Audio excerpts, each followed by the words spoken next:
It's where John Smith and his crews came upstream, and there were quite a few Civil War battles and other things going on there energetically. So it was really powerful and a really beautiful place for a ceremony. And on the same day, at the same time that I held my ceremony with myself and the waters, a group of sisters here in Oregon held a ceremony at Tillamook Falls on the Rogue River.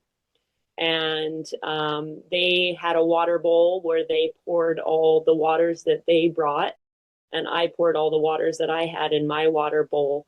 And our intention was to bridge the waters and the consciousness from West Coast to East Coast.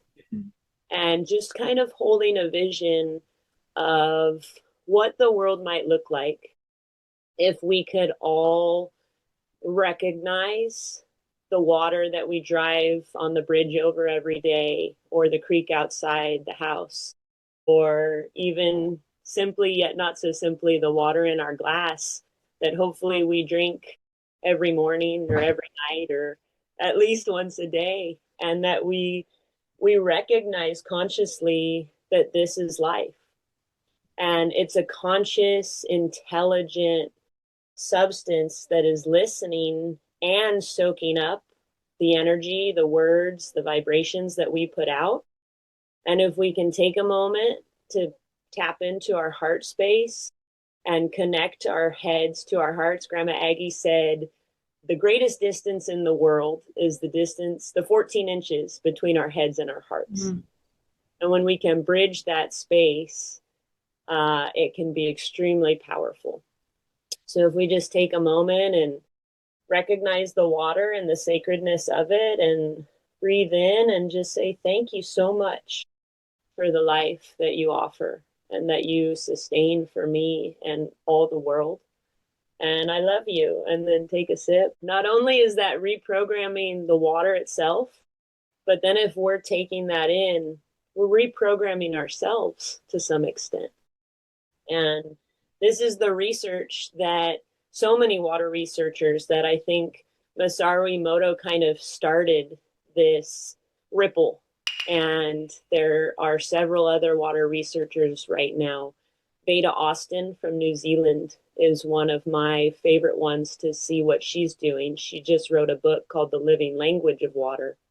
And she had 10 to 15 years of studies to prove the responsive consciousness of water. And it's super powerful to see. For someone that's very scientifically minded, it's really helpful to see the photos and the constant supporting evidence that she provides to show that doing that, saying thank you to the water, really does change actually the structure of it. So super powerful stuff. Wow, that's amazing. Do you have any, I mean, your journey is a superhero, amazing journey anyway, and it seems so healing and blessed. Was there any moment in time that kind of just stood out to you, like a magical moment of you with the water? There's many actually. I know, right? Dolphins was definitely one of those. You know, the one that's coming up is less magical. It actually feels kind of in the opposite spectrum. But I had this moment when I got to the Illinois River and I was heading back from my journey. And you know, when you get to your journey, the destination of your journey, whatever that is, whether it's a project you're working on and you finish the project, or a place you're going and you get there, or whatever that looks like in life as far as what you're going after, and then you get there. The ceremony that I did at the Chesapeake Bay was beautiful. It was extremely powerful. And then I woke up the next day kind of feeling like it was the day after Christmas. Like, now what? You know, I achieved what I set out to do. So what now? You know, my life didn't change in any big way. Like, there was no